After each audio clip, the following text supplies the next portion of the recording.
नमस्कार, बहुत स्वागत है आपका डिबेट लाइव बड़ी बहस मध्य प्रदेश में। मैं हूं आपके साथ अमित शर्मा। आजादी के 78 साल बाद मध्य प्रदेश का सफर एक महत्वपूर्ण मोड़ पर है। देश की आजादी के बाद से लेकर अब तक इस राज्य ने कई राजनीतिक उतार चढ़ाव देखे हैं। बापू के सपनों का प्रदेश कितना साकार हुआ और कितना अधूरा रह गया। इस सफर में सत्ता का संतुलन कैसे बदला और किसने जनहित के फैसलों को असल में आगे लिया, आज हम इन सब पहलुओं पर चर्चा करेंगे ताकि समझा जा सके कि मध्य प्रदेश का भविष्य कितना प्रखर है और किस तरह की चुनौतियां इसके सामने खड़ी हैं। देखिए इस रिपोर्ट में।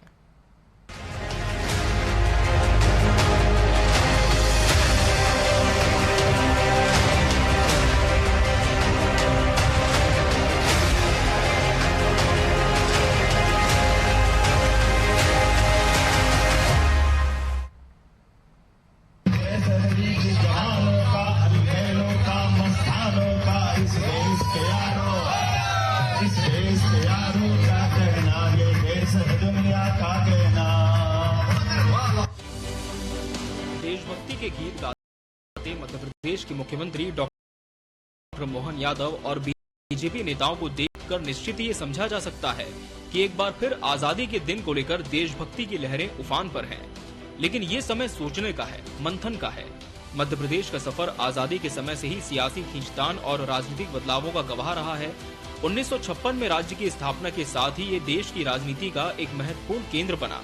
शुरुआत में कांग्रेस का बोलबाला रहा, जिसने प्रदेश में आधारभूत ढांचे को मजबूत करने का काम किया। 1980 और 90 के दशकों में कांग्रेस ने अपनी पकड़ को और मजबूत किया, लेकिन 2003 के बाद से बीजेपी ने प्रदेश की राजनीति में एक नई लहर पैदा की। 15 अगस्त के स्वतंत्रता दिवस के अवसर पर लगातार तिरंगा अभियान के माध्यम से पूरे देश में देशभक्ति का एक अलग माहौल है। ऐसे में भोपाल में बोट क्लब में आज ये तैरती नावों पे तिरंगा छिरकता हुआ जो नजर आ रहा है, परमात्मा करे किसी की नजर नहीं लगे। हम सबका सौभाग्य आजादी की इस जंग में पूरे देश ने एकजुटता के साथ लंबा संघर्ष हासिल किया और इसका परिणाम जो आया वो सफल के रूप में दुनिया का सबसे बड़ा लोकतंत्र सबसे बड़ी ताकत के साथ यशस्वी प्रधानमंत्री के नेतृत्व में खड़ा है। बीजेपी और कांग्रेस दोनों ही पार्टियों ने प्रदेश के विकास का दावा किया है, लेकिन वास्तविकता में जनता के जीवन स्तर में कितना सुधार आया, ये सवाल आज भी बरकरार है। क्या सियासत ने प्रदेश को आगे बढ़ाया है या फिर सत्ता की होड़ में प्रदेश की मूल समस्याओं को नजरअंदाज किया गया? 78 साल की आजादी में विकास और तरक्की का जो पुरुषार्थ था मध्य प्रदेश का, उसको पिछले 20 सालों में बहुत चोट पहुंची है। 2001 में मध्य प्रदेश में लगभग 2.5 करोड़ लोग गरीबी रेखा के नीचे जीवन यापन करते थे। आज मध्य प्रदेश में 20 सालों में यह संख्या बढ़कर 5 करोड़ हो गई। 2.5 करोड़ गरीब इस प्रदेश में बढ़ा दिए गए हैं। ये बीजेपी की सरकार की पिछले 20 साल की सेवाएं हैं। आजादी के 78 साल बाद मध्य प्रदेश ने कई मील के पत्थर पार किए हैं, लेकिन कई चुनौतियां अभी बाकी हैं। सरकारें बदली, चेहरे बदले, लेकिन क्या वाकई प्रदेश की सूरत बदली? क्या बापू का सपना इस प्रदेश में साकार हुआ? विकास के वादों के पीछे कितना इरादा था और कितना दिखावा? इस सफर में सत्ता और विपक्ष का क्या योगदान रहा? कांग्रेस और बीजेपी पर जनता का भरोसा कितना सही साबित हुआ? और सबसे बड़ा सवाल, क्या आने वाले समय में मध्य प्रदेश का भविष्य प्रखर होगा या फिर सियासत की भेंट चढ़ जाएगा? Bureau report, TV 24 news. तो आजाद देश कितना बदला प्रदेश, आज इसी विषय पर हम चर्चा करेंगे और इसके लिए हमारे साथ खास मेहमानों का पैनल भी जुड़ चुका है। हमारे साथ बीजेपी प्रवक्ता मंजरी जैन जी जुड़ी। मंजरी जी, बहुत स्वागत है आपका इस चर्चा में। कांग्रेस प्रवक्ता संतोष परिहार जी प्रतिपक्ष का पक्ष रखेंगे। संतोष जी, आपका भी बहुत बहुत स्वागत है। इतिहासकार डॉक्टर आलोक गुप्ता जी भी हमारे साथ इस चर्चा में जुड़े हैं। आलोक जी, आपका भी बहुत बहुत स्वागत है। मंजरी जी, बीते 70 सालों का अगर हम इतिहास देखें मध्य प्रदेश का, कितना बदलाव आप मानती है इन सालों में हुआ है और क्या मध्य प्रदेश आज उस जगह पर है जिसकी बापू ने कल्पना की थी?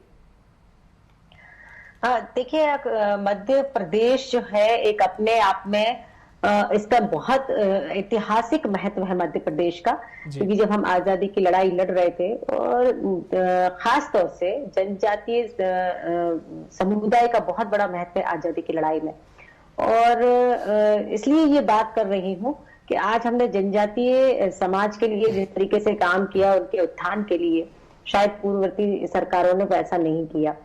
तो अगर हम मध्य प्रदेश की इतिहास की बात करते तो मैं ज्यादा पुराना तो नहीं, लेकिन हाँ 20 साल पहले की अगर हम बात करते हैं, क्योंकि 20 साल से हमारी सरकार है, तो निश्चित तौर पर हमने जिस तरीके से काम किए हैं इस प्रदेश के विकास के लिए, शायद पूर्ववर्ती सरकारों ने नहीं किया।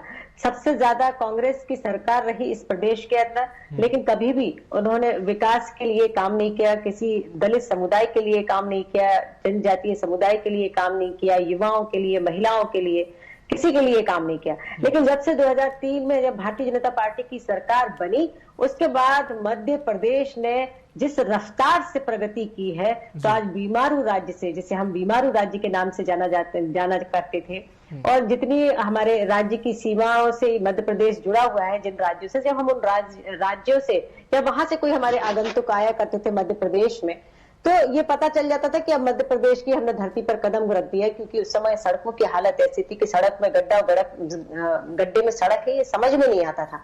टूटी फूटी 60,000 किलोमीटर सिर्फ इस मध्य प्रदेश में सड़कें थी, गांव में सड़कें थी नहीं, कच्चे रोड हुआ करते थे, बिजली की व्यवस्था थी नहीं, तो कुछ भी मूलभूत जो बुनियादी सुविधाएं होना चाहिए थी इस प्रदेश के अंदर, बहुत बड़ी कमी थी। लेकिन धीरे धीरे प्रगति हुई, मध्य प्रदेश में भारतीय जनता पार्टी की सरकार बनी, और 2005 में 2007 में लाडली लक्ष्मी योजना आई, और उसके बाद हमने सड़कों का अंधाधुंध विकास किया। आज 5,11,000 किलोमीटर से अधिक सड़कें बन चुकी हैं, गांव तक, खेत तक हमारी सड़कें, पक्की सड़कें जाती हैं, जिन पर सरपट गाड़ियां दौड़ती हैं। और दूसरा, अगर हम कृषि, क्योंकि हमारा मध्य प्रदेश जो है वो कृषि पर आधारित है, यहाँ जो है कृषि प्रधान प्रदेश है, तो उस समय जो हमारी जो कृषि वृद्धि थी वो 3% हुआ करती थी, जो अब बढ़कर 19% से भी अधिक हो गई है, क्योंकि सिंचाई का जो रकबा था वो 7.5 लाख हेक्टेयर हुआ करता था, जो आज 50 लाख हेक्टेयर से भी ऊपर पहुंच गया है। हमने माइक्रो इरिगेशन पे काम किया, तो यदि हम देखते हैं तो हमने महिला सशक्तिकरण के लिए काम किया, महिलाओं के उत्थान के लिए, उनके शैक्षणिक विकास के लिए, उनके सामाजिक, चलिए, तो हर वर्ग के लिए काम किया बीजेपी का ये कहना है संतोष जी। लेकिन क्या इस बात से सहमति रखते हैं कि जब आपका शासन था तब कोई विकास नहीं हुआ, पूरा विकास बीजेपी ने किया प्रदेश का? देखिए अमित जी, सबसे बड़ी बात तो है कि सारी चीजें तो आपने पूरी रिपोर्ट में दिखा दी जी। मध्य प्रदेश में जो है, मध्य प्रदेश में 20 साल से शिवराज सिंह चौहान जी की सरकार पूर्व में रही, इलाके के मुख्यमंत्री है जी। हमारे प्रदेश में 20% जगह ऐसी है जहाँ पे जो है बिजली तक नहीं है स्कूलों के अंदर, छात्र जो है बाहर पढ़ रहे हैं। अभी बरसात में सब जगह आपने फोटो दिखाई, तो सब दिख ही रहा है इसके अंदर। इनकी जो योजनाएं जो है पूरे मध्य प्रदेश में भी महिलाओं की बात कर रहे थे, महिलाओं को बोला था 3,000 रुपए महीने जो आपको देंगे, वो आज तक दिया नहीं है। शिक्षा का स्तर इतने ज्यादा गिर रहा है कि बाहर के बच्चे यहाँ से जाके बाहर पढ़ने जा रहे हैं। मध्य प्रदेश के अंदर केवल जो है ऐसी स्थिति हो गई, केवल कागजों में सब दिखता है कि हरा भरा मध्य प्रदेश, स्मार्ट सिटी के नाम पे लाखों पेड़ काट दिए, स्मार्ट सिटी के पते नहीं है। 100 जगह स्मार्ट सिटी बनी थी पूरे देश के अंदर, एक जगह पूरी नहीं हुई। ये तो लूट का अड्डा बना हुआ स्मार्ट सिटी, पूरी व्यापारियों को बेच दी, पूरी अधूरा पड़ा हुआ, देख लो बिना बेचे जमीन बेच दी। तो भारतीय जनता पार्टी की जो बात है, इनका इतना विकास पागल हुआ है कि पूरा मध्य प्रदेश में दिख रहा है। अभी बरसात के अंदर कितने गड्ढे हो गए सड़कों पे, और रोड नाव चला देते अपन सड़कों को, ये इनका विकास है। अब रोड की बात आप करेंगे, रोड के अंदर जो है टोल टैक्स में जनता से इतने रोड में जो वसूले जाते हैं टोल टैक्स में, इसको तो आपको बहुत अच्छे से मालूम होगा कि 4 बार रोड बना देंगे तो बन जाएगी। और पूरे मध्य प्रदेश में किसानों की बात कर रही थी बहन जी, किसानों की स्थिति ये है कि किसानों की स्थिति तो बहुत दयनीय है। किसान हत्या कर रहा है। इन्होंने बोला था किसानों की आज दुगनी कर देंगे, MSP दे देंगे, कुछ नहीं करा, केवल फर्जी बात है। सुबह शाम तक जो है केवल यही बोलो, ये दे दिया, वो दे दिया। अरे आप ये बताइए कि 5 करोड़ लोग और गरीब हो गए, 2 करोड़ लोग गरीब थे 2001 में, 5 करोड़ ज्यादा गरीब हो गए। इसमें कौन सा विकास हो रहा है? गरीबी का विकास हो रहा है क्या? देश के प्रधानमंत्री जी कहते हैं कि बोले साहब हमने जो है पूरे देश में जो 25 करोड़ लोगों को गरीबी से ऊपर कर दिया है, और 80 करोड़ लोगों को मना दे रहे हैं, तो 80 और 25 105 करोड़ हो गए। तो भैया हो क्या रहा है पूरे देश के अंदर, दिख ही रहा है आपको पूरे प्रदेश में। रोज कर्जा लेते बढ़िया घी पर पड़ पीछे और इवेंट कर रहे हैं, तो इवेंट पूरा दिख रहा है इसके अंदर। अपनी खुद की ब्रांडिंग करते हैं। मध्य प्रदेश पूरी तरीके से जो है भ्रष्टाचार में नंबर 1 प्रदेश हो गया है। क्राइम व्यवस्था एकदम स्थिति जिसको बिगड़ती जा रही है। रोज बलात्कार हो रहे हैं, लूट हो रही है, रोज समस्या देख ही रहे, रोज अखबारों में अपन देख ही रहे हैं उसके अंदर। वो दिख रहा है, वो सबके सामने ही है। बाकी क्या बताएं।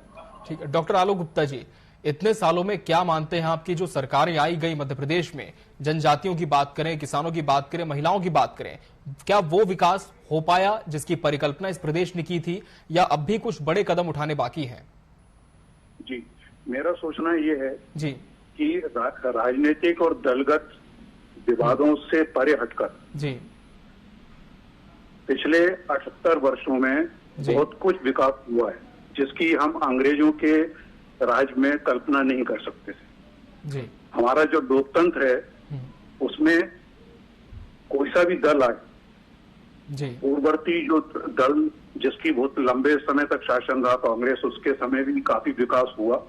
हालांकि जितना लाभ जनता तक पहुंचना चाहिए था वो नहीं पहुंच सका। तो हमें ये लगता है, मेरा व्यक्तिगत विचार ये है कि किस वजह से, वो कौन से कारण थे जिसकी वजह से राजनीतिक इच्छा शक्ति जनहितैषी होने के बावजूद वो लाभ जनता तक नहीं पहुंच सके। हमें उन पर विचार करना चाहिए और उन पर नियंत्रण करने का हमें प्रयत्न करना चाहिए। उसमें मेरा सोचना ये है कि पहला जो कारण है वो है भ्रष्टाचार। शासन कोई सा भी रहा हो, दल कोई सा भी रहा हो, भ्रष्टाचार जो है वो बना रहा है।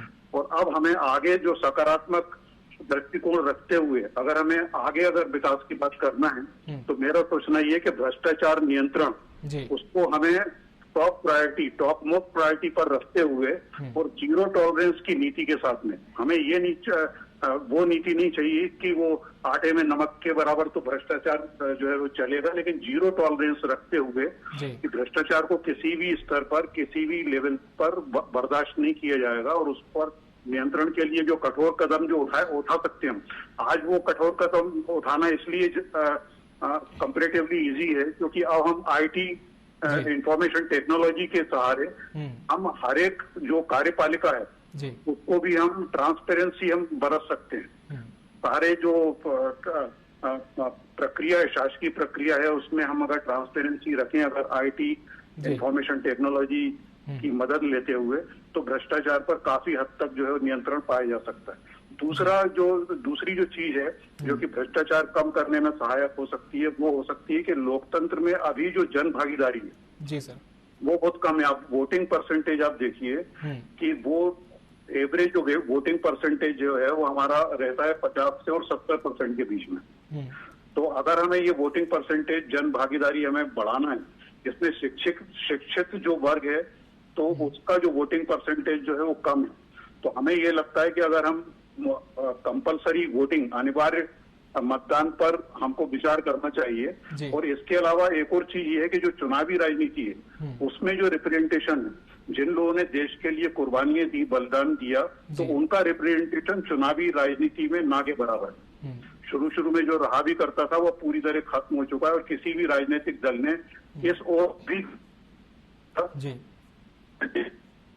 जी सर हर स्तर पर उनके परिवारजनों में से किसी को जो है कुछ ना कुछ उनको ऐसा करना चाहिए कि उनको चुनावी राजनीति में, दलों में शामिल किया जाए। ऐसा किसी भी राजनीतिक दल ने आज तक नहीं सोचा।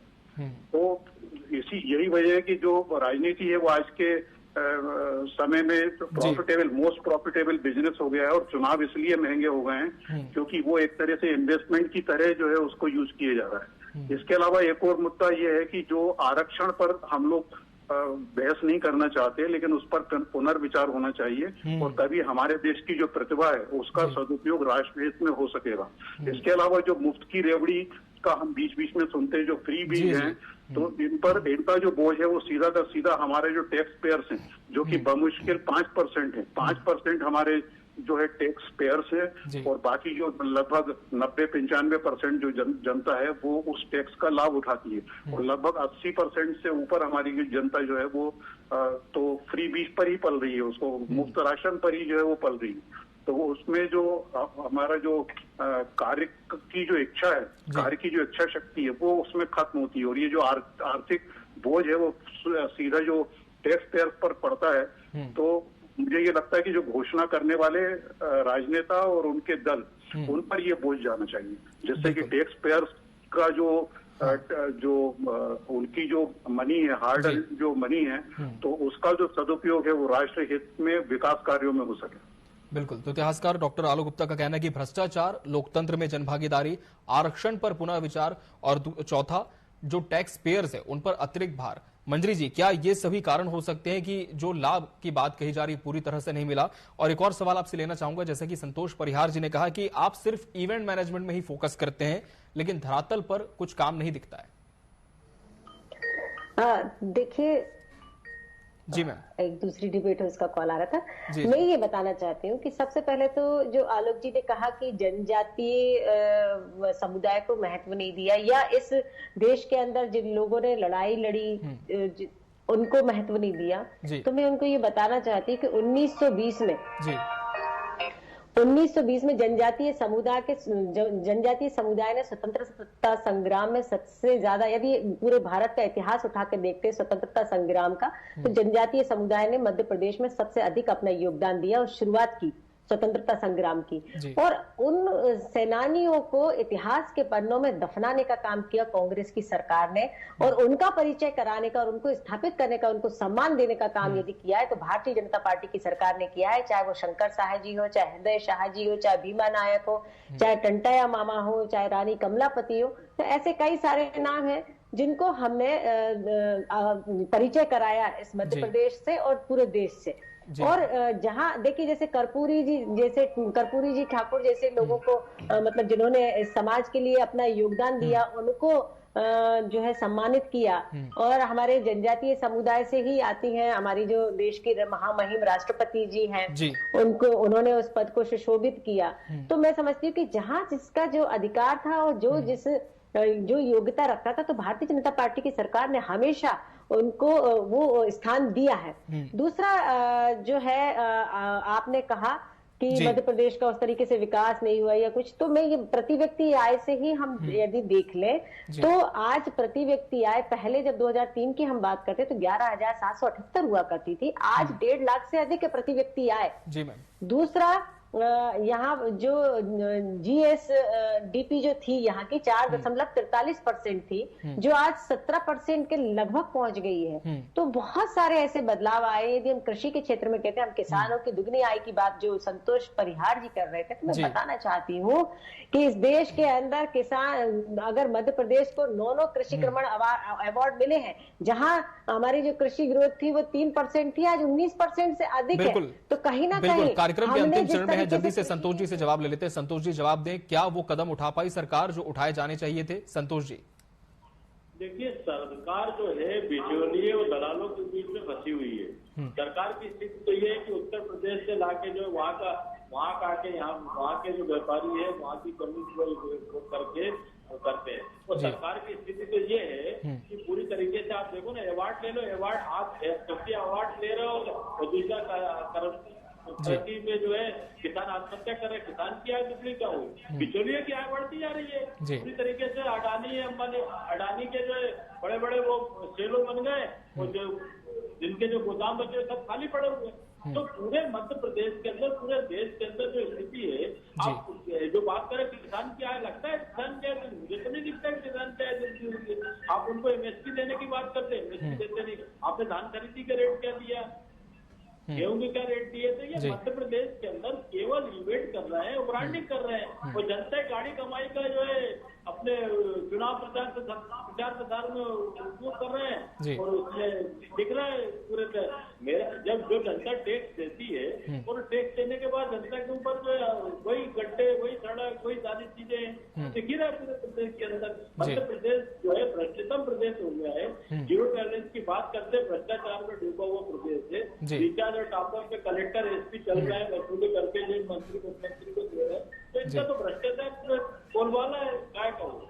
विकास तो वैसे पागल होते जा रहा होगा, दिखते जा रहा पागल। ठीक है, doctor Alok Gupta ji, final comment आपसे लेना चाहेंगे। इस 78वें स्वतंत्रता दिवस पर क्या कदम उठाने का संकल्प सरकार को लेना चाहिए ताकि जनभागीदारी भी बढ़े, भ्रष्टाचार पर लगाम भी लगे और कुछ ऐसे संजीदा विषय जिन पर पुनर्विचार की आवश्यकता हो?